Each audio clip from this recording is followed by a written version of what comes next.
Hi, this is Donna Reish and I'm back with video 8 of Meaningful Composition. This is our next to the last video, so hopefully you're not too tired of me yet, but this particular video is going to talk about creative writing. Hopefully you have your book in front of you, and this is provided to vendors and curriculum providers so that you can check out Meaningful Composition in great detail to potentially carry it or have Meaningful Composition writers write for you, just a variety of ways that you might use Meaningful Composition. For parents, if you don't have this, or for potential customers, if you don't have this in front of you, you can go to the Character Ink store and get 2 weeks samples of each Meaningful Composition book, and that will also help you to understand what the videos are all about. I hope you'll watch the videos regardless. This video is going to be about creative writing, and that is, I want to show you a little bit about some of our creative writing techniques. And we're going to start with something that I talked about a little bit earlier, and that is weeks 7 and 8 in the Fish and Birds Speak. Weeks 7 and 8, and that begins on page 51. Now, in the creative writing books, which are, we have creative writing assignments in every book. So it doesn't matter what book you do, and what first semester book you'll do, you will have research reports, essays, and creative writing projects and stories with creative writing projects. There are some specific creative writing books, 5.2, Creative and Clever, 7.2, Junior High Creative Writing, 9.2, High School Creative Writing, and 11.2, Story Writing. So we do have some specific ones, so once you've done a first semester book, if you want to do creative writing only, you can move into one of those books. But our creative writing books have all types of creative writing assignments. They teach all of the creative writing elements. So you might have something like this one, which is a creative writing essay as opposed to a story. But the reason it's included in here is because we teach using like onomatopoeia, we teach using first person writing, and so forth. So it's a very creative project. This project has, as I told you before, given information to them on page 53. They can choose one of these animals to write from, and then they choose 3 areas or 4 areas if they're an extension student to write about, and they use these notes. But the key is, and the reason we give them this at the 5th grade level, this is actually a 5th grade project, the reason we give them the notes right now is because we don't want their focus to be on research in this project. We want their focus to be on creative writing. And so we give them the source in note form, and then they are supposed to take those notes and write creatively. So we have how to write in the first person, which is a crucial element of the project. We have samples on pages 57 and 58. If you can go with me to the sample, you can see that this sample shows them how some notes were taken and then made into a first person project. 57 has the notes, and then 58 has the actual essay. And you can see how the second paragraph will start there. You will probably be surprised by my size, since I am the world's largest known predatory fish. Great whites are usually 13 to 20 feet long. We can weigh anywhere from 1,500 to 4,200 pounds. We females are larger than males. So we gave them the source, but they are going to have to do it like this. So we say, you know what? Don't write like an encyclopedia. Instead, write like you are that creature. It's a really fun project. But also, we don't just assume they know how to do this. We teach them how to write in the first person, and then on page 59, they practice taking encyclopedia-like sentences and making them into first person. And then they add their opening and their closing, and they do the checklist challenge. So that is one creative writing assignment that is in an earlier book. We have extensive story writing projects. I talked about the cheetah and gazelle and the animal escape earlier, so I'll just bring that to your attention again. 73 is where we have the one that they use the source from, and then the next week they write originally. So the first week we give them, on page 74, the paragraphs about a cheetah, the predator and prey, the cheetah and the gazelle. They outline, you can go through here, because I've already done this in a previous video, but see all of these skills that they need in order to write about a predator and prey. Those are all provided. And then the next week, they're going to write what they just learned to write from the sample. They're going to write it originally. So they choose their own predator and prey on page 91. And we teach all the elements of story writing. So story action and how that should progress and how they should start out calm and then it should get more active and less calm. It should get even less calm and more faster, excuse me. Their character should be going faster. They should have more quickness in their movements at that time. And then the climax. And we teach all of that through the sample. Then we teach, they have to determine their predator and prey, and there are some decisions they have to make before they can ever write, so that they make sure that they have those elements of story writing. And then over on 96, we use Character Inc.'s Be a Helper Link Verb Song to teach them not to use being verbs only. If you're using it as a helper, that's different, but not to use it by itself. And then we have an assignment that's based on that, where they have to take the sentence that has a being verb and make that action instead. And then we have samples for that. They do their research on pages 100 and 101, and we give them things to look up, the movement, the defenses, the hunt, and the where. And so they need to look those things up and prepare their predator and their prey. And then the next page, they need to learn to write about nature. And then they outline, and they are getting ready to write by learning synonyms on pages 107 and 108. We have them go through and find synonyms for their predator and synonyms for their prey so that their story is not redundant. We give them synonyms boxes. So these are words you could use with a predator. These are words you could use for prey. These are some words that are used for various groups of animals. We teach them how to avoid redundancy by actually doing actions with that. And that is our animal escape story. But I have two other stories that I really want to focus on that we haven't talked about in previous videos. And the first one is on page 243. It is the First Moments in a Fantastic World, 243. We could go back there to that.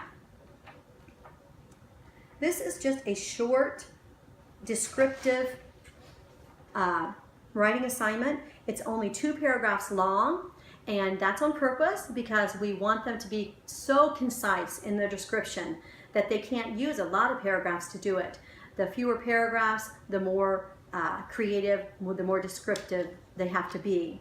And so they can choose any fantastic world that they want from the overview box on 243, a world made of chocolate, a microscopic world, first moments on Mars, a person who becomes a bird, a tiny person living in a Christmas tree.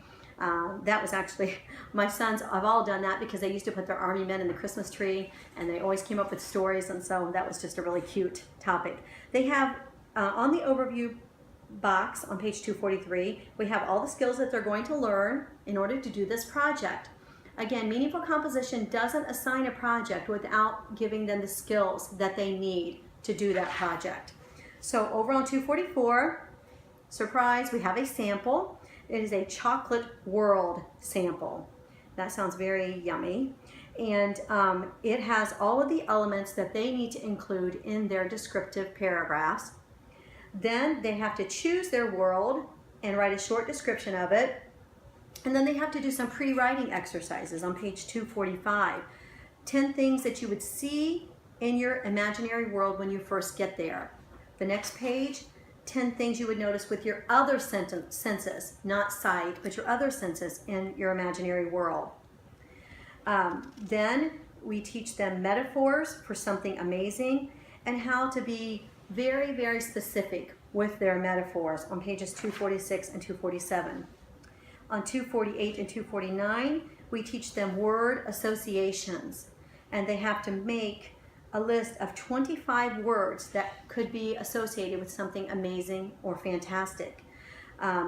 We also give them some examples as well.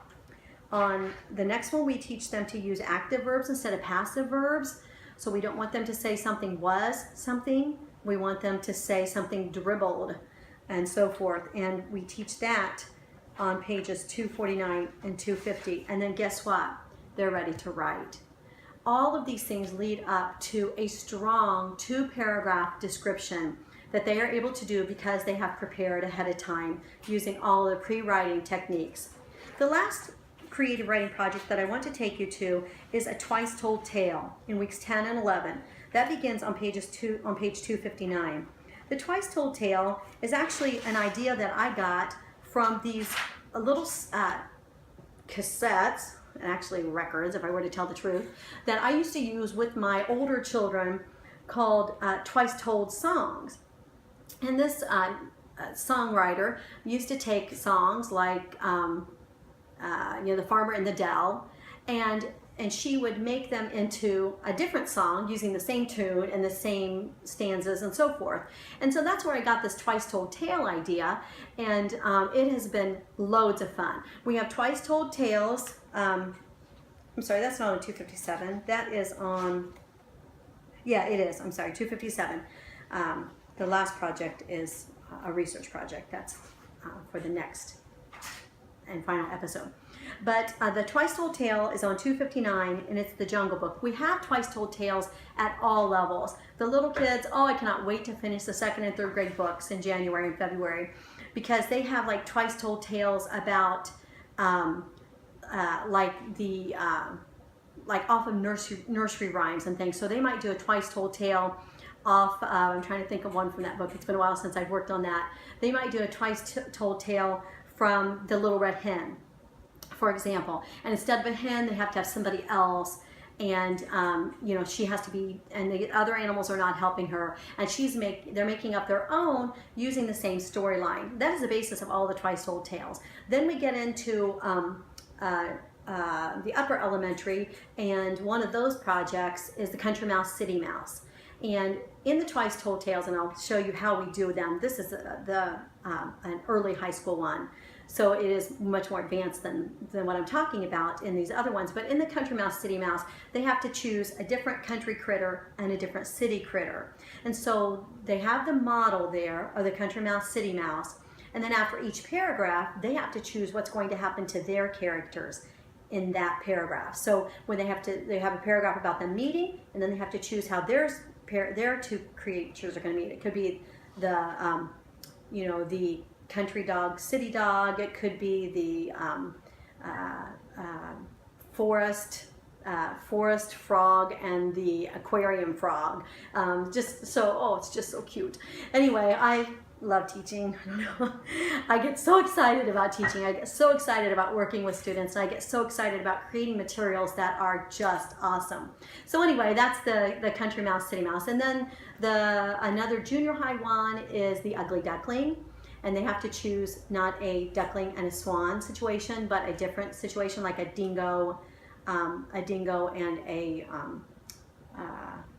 what was that one? A dingo and a sled dog pack or whatever. I can't think of the examples off that one, but that's really cute too. And then we have an upper one that somebody just did. Oh, the Jungle Book. Then we have Peter Pan, which is really, really elaborate and extremely exciting. So let me just walk you through a few of the elements at the end of this, just for a minute or two. And this book is not completely edited, so there are some X's here and there and some things that we're finishing up on this Twice Told Tale.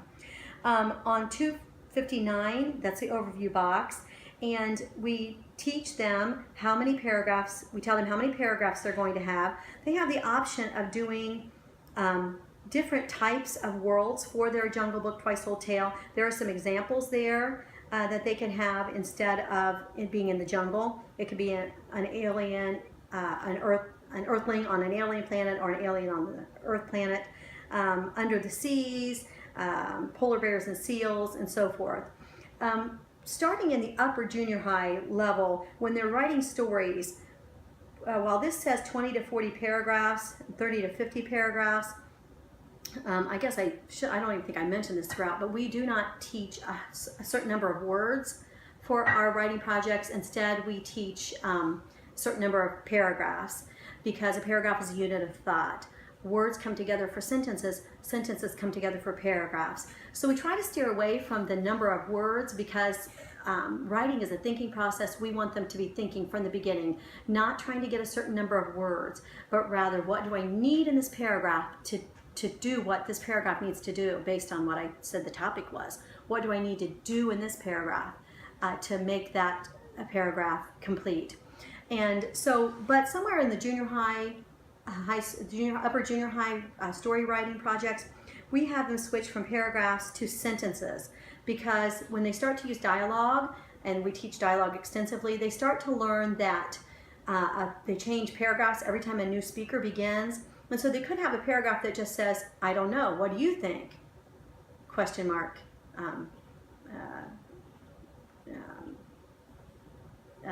Edgar Allan Poe remarked in their dialogue between two authors. And so because of that, they can't count paragraphs because they can't count that as one paragraph because it was only 2 sentences long. And so that's what this means on 259 when it says to start counting sentences rather than paragraphs, and it gives them a benchmark. Again, these are benchmarks for their projects. A quick walkthrough here. On page 260, we have a model for them, and we have it broken down scene by scene, so that they can see in the bold font there, scene 1, scene 2, scene 3, scene 4. This is going to come in very handy when they develop their own scenes, because again, we want them to know what they're going to include there and be very purposeful in it. And that is the sample. It's very long because this is a long project. And then we have them choose on page 267, they have to choose their setting details, the obstacles that their characters will face, the solutions, and anything else in the directed brainstorming box. On pages 268 and 269, we have the paragraphs and the scenes broken down, and they have to choose what's going to happen in their story for each scene. And then they have their paragraph topics on the next page. We have another sample. The model was from the Jungle Book. The sample is another student's sample about the Arctic book. So this sample actually shows them what they can do with the story to make it in a different setting, in a different scene.